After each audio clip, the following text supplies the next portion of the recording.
You're listening to the ESO Network, your station for all things geek. Hi, I'm Joe Heath. I'm Toni Heath. This is the Watch-A-Thon of Rassilon, the most expensive podcast episode ever. The episode of our podcast? This one right here, this one is going to be the most expensive ever produced. I am CG. Oh. I am computer generated. Your voice? Yeah. And you can't tell because this is an audio-only podcast unless you're on Patreon. But this entire set was constructed solely for this episode. Okay. Should we play the theme song now? Yes, and it's we had to pay a lot of money to get the rights to this.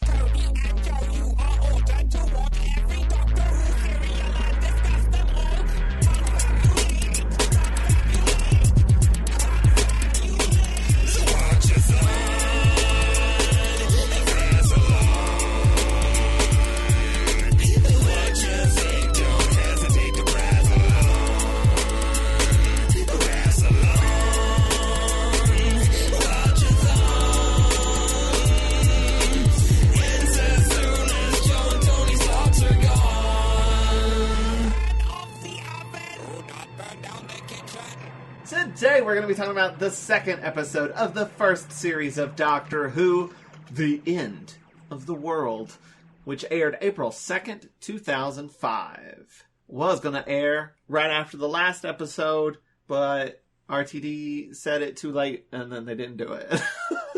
He said it too late. He was like, oh, I want this to air immediately after the first episode. And then they're like, we've already done the schedule, so how about no?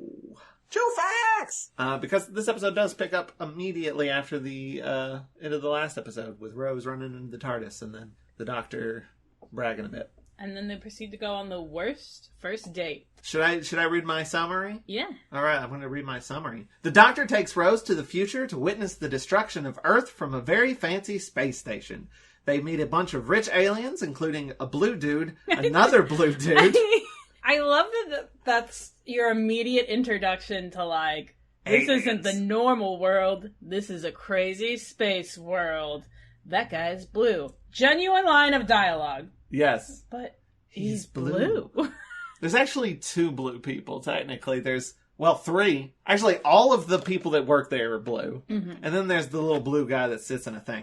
Anyway, some rich aliens, including a blue dude, some trees, the face of Bo, and the last human, Cassandra, who is basically just a stretched piece of skin with eyes and a mouth. The adherents of the repeated meme give everyone robot spiders that proceed to try and kill everyone. In the course of solving who's doing this, Rose gets some TARDIS lore, and we get hints at the Doctor's backstory.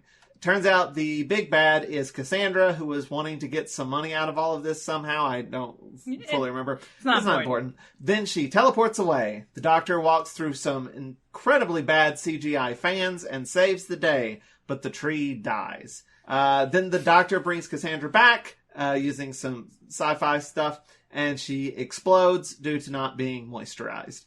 The Doctor finally tells Rose about the war, and they go get some chips, having completely missed the destruction of the Earth. That's the episode. That's pretty much it. So, do you want to talk about what you teased at the beginning? This is the most expensive episode. There may have been a more expensive episode since, but the wikis haven't updated. What was it? It said as of the wedding of River Song, it's the most expensive. As episode. of the airing? Yeah, because I guess that's when they That was the last time it was updated. Yeah, the last time they updated the wiki. Which is rough. Those 2005 graphics do not hold up. Some of them do. Which ones don't. Which ones? Cassandra is entirely CGI. Yeah, Cassandra looks pretty good. I would say the little metal spiders, not so much. The other metal spiders do not hold up. The like view outside, like when the sun, the planet Earth turning into fire and all that. That all looks pretty good. Like whenever it's like you're looking through a window. Or like when they walk into the big room and it pans down and like you can see outside the window and you see all the space stuff. That stuff looks good. Well, I'm sure not all of that expensive budget was CGI. Some of it seemed to be... There's that whole scene where there's a lot of creatures and creature makeup. Mm-hmm. And there's that whole scene where we're just like, Here's this. We were just introducing all the alien people who are also on the ship. And they look pretty cool. I mean, Face of Bo looks amazing. That's true. Huge waste of money. But he looks great. I didn't realize Face of Bo was in the second episode. Yeah, so Jack. Yeah. Spoilers, I guess. I don't know. It's never been confirmed. But yeah, like, he's just a giant face in a jar. And he's really cool. He's got, like, little tentacles and stuff. He's a big old puppet. Everybody else is just people in costumes. Even the blue guy. I don't understand why the metal spiders weren't puppets. I don't know. I mean, that seems like something that's perfect for that. Because, okay, so RTD basically said they put all the money in this specifically to, like, show off. To be like, this is what Doctor Who can be. Which meant the rest of the season, they couldn't do as much. They actually like, this, people who did the CGI went over, basically. They did too much.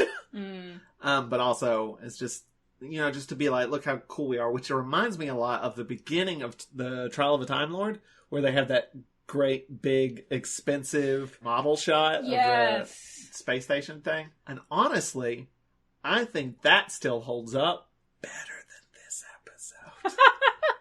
Though, I do like this episode. This is not an ideal era for CGI. Mm-mm. I feel like this is around the same time that one Sliders episode happened. With the dragon? With the dragon? I don't know. Maybe that predates this. Probably. How old is Sliders? It's old. It was like on 90s? Yeah, this is 90s, okay. I'm pretty sure. And this is early 2000s. I mean, it doesn't look terrible. Like I said, Cassandra looks good. And I think it only looks bad in A, in how dated it is, but B, in the, like, context of, like, isn't this impressive? Where you're, like, watching in the future, like, no. Doctor Who's done more impressive stuff since then, I feel like. But I guess for cheaper. Because there's been advances in technology. But speaking of saying that this reminds me of that one Classic Who thing, it also reminds me of The Restaurant at the End of the Universe by Douglas Adams. So, like, a lot of people gathering to witness the destruction of, and that is the universe. In this, it's just Earth. But a lot of, like, kooky characters. Maybe not kooky enough. Like, we only really get to meet 2 of them, really. Mm-hmm. We get to meet Cassandra. We get to meet the tree, whose name is Jabe, I believe. Sure. And we kind of have a little bit with that smaller blue guy. I forget his name, Mox or something, Mooks. I don't remember. And he's not even really an important character. The other blue guy he's just like the guy that hosts it or whatever. He gets a lot of screen time, but he just works there. It's very weird that we've talked a little bit about this show being as much of its time as the other classic Doctor Who that we've watched, which is weird. It's weird when you've reached stuff that's of its time when you were, like, the show cognizant as a human being. But I think one of those things that's very, like, 2005 is the adherence of the repeated meme. That's a very 2005 idea. And this predates, like, using the word meme for memes, right? I can't imagine that that's true. Or at least as prevalently. We had memes in 2005. Yeah, but I don't feel like it was in the common vernacular. Maybe. It's in the common vernacular enough for the Doctor to be like, what's a meme? He's using meme in the... Yeah. I mean, he's using meme for I'm just saying, I don't think, like, memes is like, a thing yet? Yeah. Like, memes is like, look at this meme. I'm sending you a meme. Like, that kind of... Like, the word itself obviously existed. I know. I think that concept is starting here. You think Doctor Who started? No, I'm just saying, in this era. Yeah. Like I feel like by 2007, you have, like... Well, this is 2005. When's the, like, awkward penguin era? Like... I'm Googling, when did memes start? 1990... Well, it was formally proposed by Mike Godwin in 1993. But I feel like that's not... I'm telling you, I think memes as a concept, as something that specifically using the word as, like, jokes on the internet.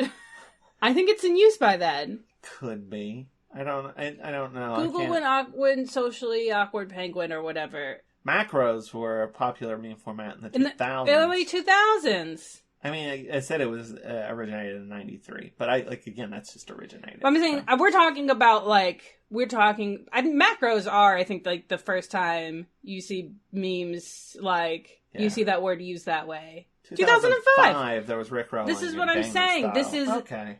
It's of its right, Yeah. time. Yeah. I'm just curious how much, if that was on purpose. If RTD knew that he was doing that. Yeah. I absolutely think it was. All right. That this is the evolution of the meme, as it just becomes like a group of people, like a sect. These guys are just Reddit, aren't they? Yeah. They're just Tumblr.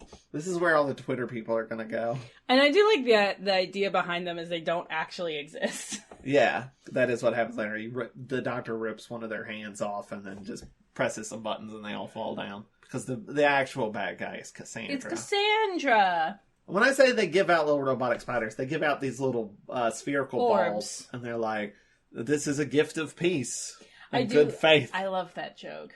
Which joke? The joke of, they're like, it's the exchanging of gifts. And Doctor and Rose did not know that this was happening. And so the Doctor's just like, I give you air from my lungs. You know what I think's funny about that? Is the first time he does it is with the tree. And she's like, how intimate. And then, they're hardcore flirting. This is a pretty horny episode. And so I was like, that's him flirting. And then he just does it to everyone. Here's air from my lungs. That's all he's got. Because he doesn't have anything else. Speaking of this episode being horny, there's that. And there's also the scene where the tree just assumes Rose is the Doctor's wife or partner or concubine or prostitute. She says all of those words. And Rose is like, hey, I'm fucking right here. Rude. You know what's wild about this episode? This is their second episode of a brand new TV show, and Rose is stuck in a closet for 90% of it. That's true. And it's just the Doctor and this tree chick. Yeah, that's actually something I didn't care for a lot, is how sidelined Rose gets in this one. Yeah, because, she's in this room, and the Doctor's trying to open the doors, but the sun filter comes down, and she gets trapped in there. And then the doors are just stuck. And I think it's solely because... There was, a scene where he was like, it's stuck. I was like, he's walking to go get her. And then, another scene happens. So it's like, oh, that's not what's happening? He's not going to go figure that out? She's just going to stay in that room for another couple more scenes? It's because the tree needed to sacrifice herself. Yeah. Also, I feel like RTD wanted the Doctor and the tree together so that we could get more of the Time Lord stuff. Without Rose getting it? Without Rose getting it. So that the Doctor... She knows about the Doctor and can sort of hint at it, and then the Doctor can give up that information.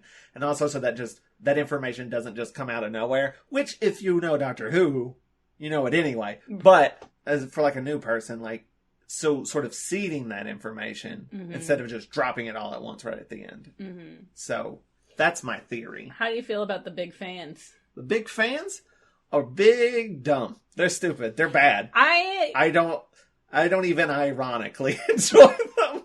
I couldn't help but think of Galaxy Quest the entire time during that scene. Literally, the fans showed up on the screen and I said, fuck that. She doesn't even say that. Watch her mouth. Yes, she does. I know. They dubbed over, so she says, screw that. And it works there because it's making fun of this bullshit. It's just... Whoever wrote that episode was a bad person. It's just funny in that it's such a trope that it's in Galaxy Quest, and I'm like, it's literally the exact same thing. Yeah, and it doesn't work. It doesn't look great. Why the hell are they there? Why? It's and also retro. I do love the lampshading of they've got retro technology as the air conditioner, and it's like... Okay. It also looks like one of them has blood on it, like somebody did walk right into it. But also with the way it's doing it, it's very clear you could just lay down and scooch under them. Yes!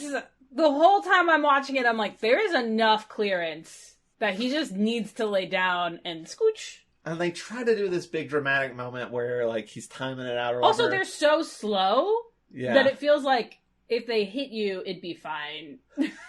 I don't know about that. But they do this bit where he, like, closes his eyes and then he just it's like in slow motion and he steps through. Because he's understanding, like, the timing as a Time Lord. Yeah, but it doesn't really look like he's stepping past a fan because it's so hard to tell depth and everything. Mm-hmm.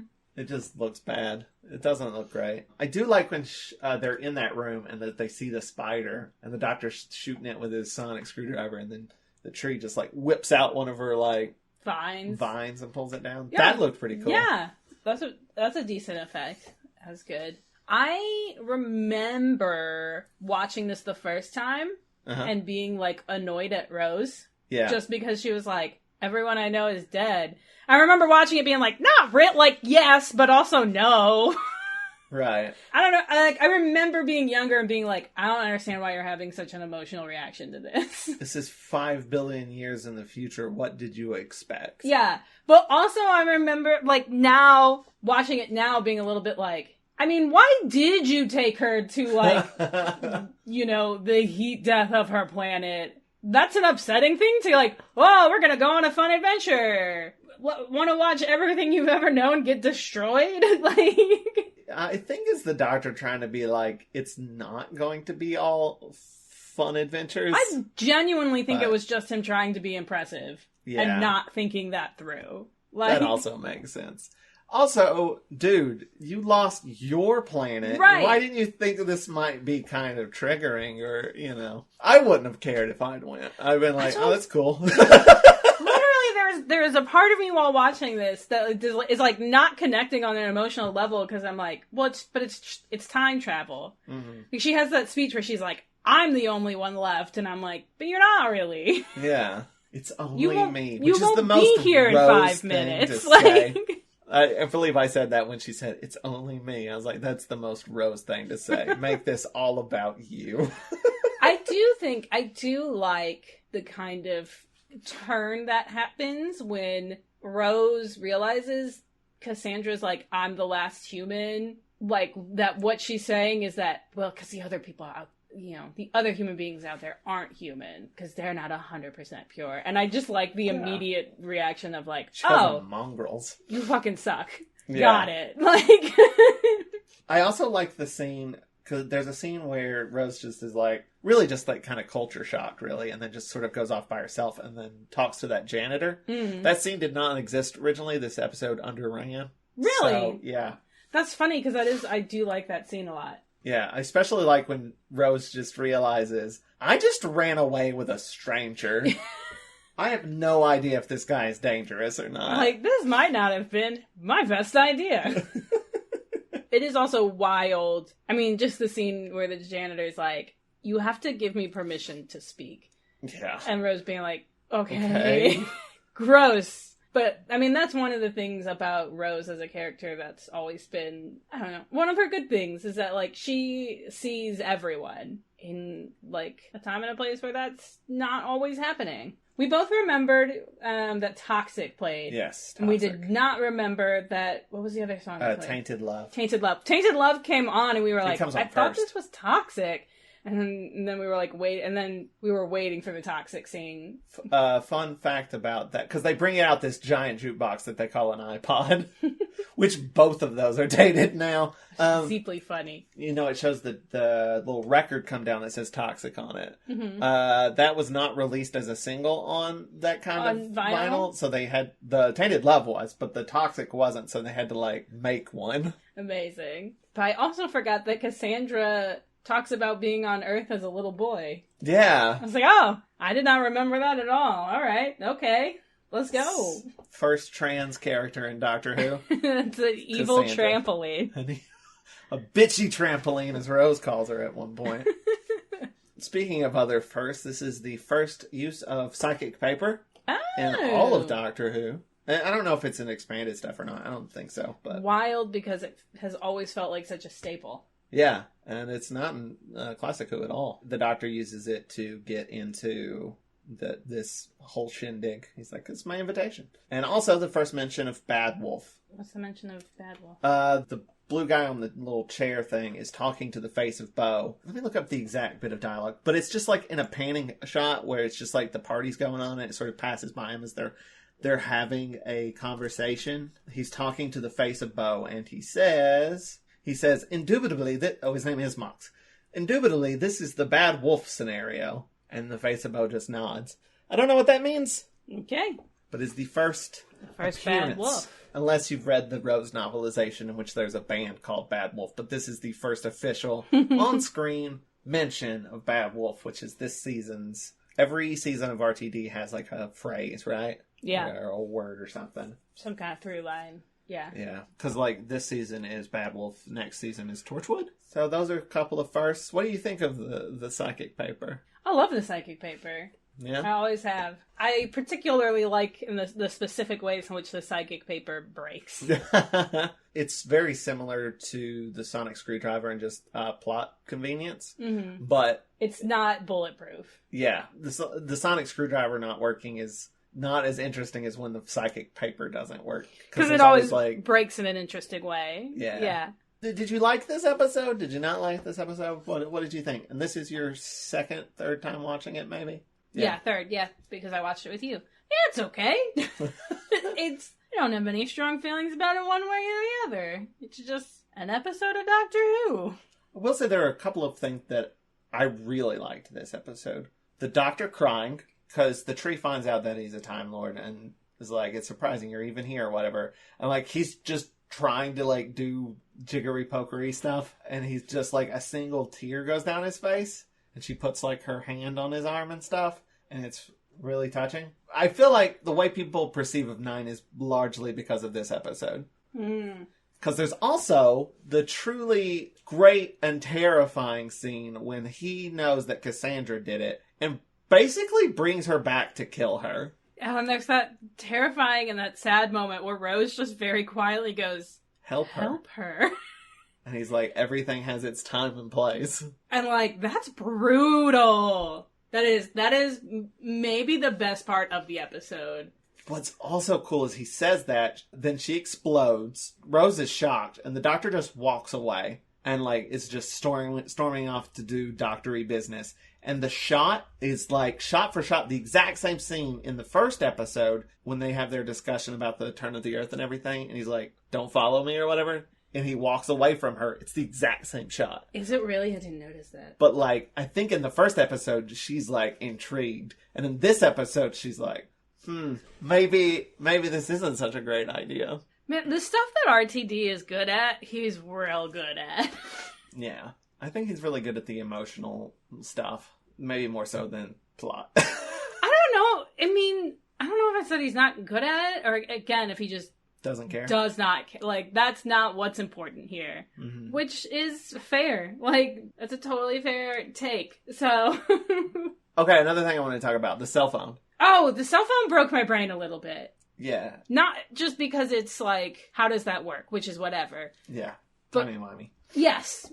Because there's something that her mom says when she calls her... Because the Doctor fixes Rose's phone so that she can call back in time to her mom. So she calls back in time to her mom, and her mom says something about, buy into that lotto pool for me, which means that it's before the events of Rose. Mm-hmm. How does it decide that? I don't know. What if Rose had been there? What if she had been there? What if she was sitting at the table, and her mom had just been talking to her? Does the phone know? I don't know. I couldn't get past hullabaloo. That's another quote from the episode. Because the Doctor, majored in jiggery-pokery? Jiggery-pokery. That's good banter. There's good banter in this episode. I also think it's great that at the end of the episode, the Doctor takes Rose back to Earth. This shot looks really good, too, when they're just in the crowd of people. Yeah, I do like this scene. And then, just like, everybody thinks this stuff will last forever, but it won't. And my planet's gone. I'm the last of the Time Lords. And then Rose is just like, do you smell chips? I want chips. I do. There was a part of me that wonders if that's why the Doctor took her there. So that, like, he could talk to somebody with a frame of reference for what that feels like. See a therapist, my dude. Stop kidnapping people. Taking them on terrifying adventures where they almost get killed by the sun, and just see a therapist. What's wrong with you? Dudes will literally kidnap multiple women instead of just going to see a therapist. I think that's all I got on the episode. Yeah. I liked it. I thought it was good. I thought it was fun. Better or worse than Rose, the first episode? Same. Same? Yeah. Fair enough. We're going to take a quick break, and then we'll be back for some wrap 'em ups. Tune in to The Con Guys Show. Con as in Comic-Con. We are Hollywood filmmakers and superfans who cover all the news of the con universe, including the films, the TV shows, the streaming series, the experiences, and the events that fuel your fandom. If you'd find it at Comic-Con, then you'll find it here. Now in our 7th year, the Con Guys Show is a proud member of the ESO Network. And we're back. Hey, Toni. Yeah. You got anything you want to plug? Yes. I just want to say that if you live in Chattanooga, and if you know a person named Heather who has Doctor Who tattoos in Chattanooga, reach out to us. You need to tell them that they're the best person in the whole world.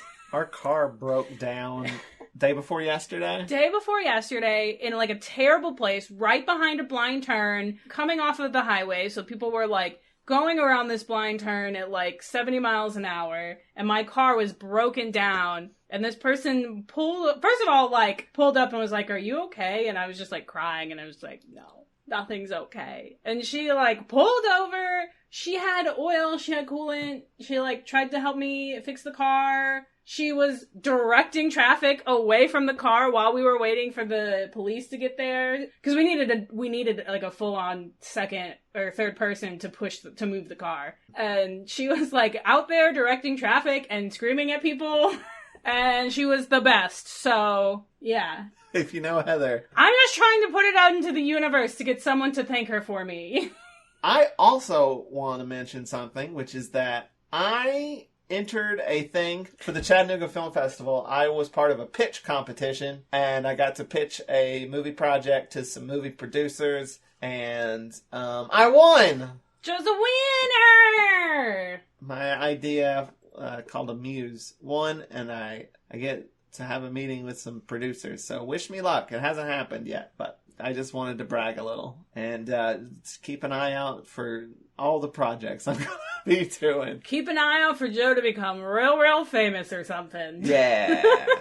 Woo! If you're going to be at the Danny Elfman concert, come say hi. Come say hi. We're going to go see Danny Elfman in August at, I forget where, Irvine or something. So say hi to us. That's what I've got to plug. And if you like this episode of the podcast, check out more on WatchArassalon.com. You can also find our podcast, our Patreon, and more at Linktree/Watch-A-Thon. I also want to give a special shout out to Vince and EL for providing us with our amazing theme song. Hey, thank you, Vince. Check out more of their music at vincentel.bandcamp.com. And tune in next time when we talk about The Unquiet Dead with returning guest, but first-time guest of New Who, Steve Conway. All right. So we'll see you then or whatever. Until then, keep calm and wrestle on. Goodbye, and I love you in a platonic, parasocial way. And now I shall deactivate. Did you know that I have size small nostrils?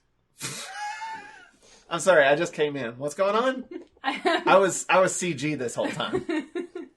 I was just wondering if you knew that I had size small nostrils. I could tell. If you could tell? Yeah. When they gave me the nasal pillows for my CPAP machine, there are sizes, and they're like, you're a size small. And I was like, I don't know what to do with this information. Well, I hope the audience does. I hope this doesn't change your opinion of Toni. Knowing that their nostrils are too small. That's what they said. Did not say they too said small. Too small. They said... I thought that was pretty judgmental, but they were like, nope, them nostrils too small. That's not what they said. I don't know if I'd felt worse if they were like, they're That's extra like canyons. large. Yeah. We can't even fill them up. You're going to have to put like cotton around it. What is happening? Bye. Indubitably, this is the bad wolf scenario. Moisturize me.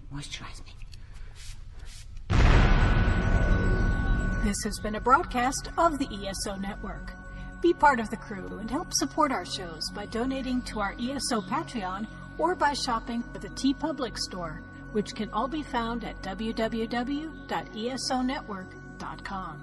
The ESO Network, your station for all things geek.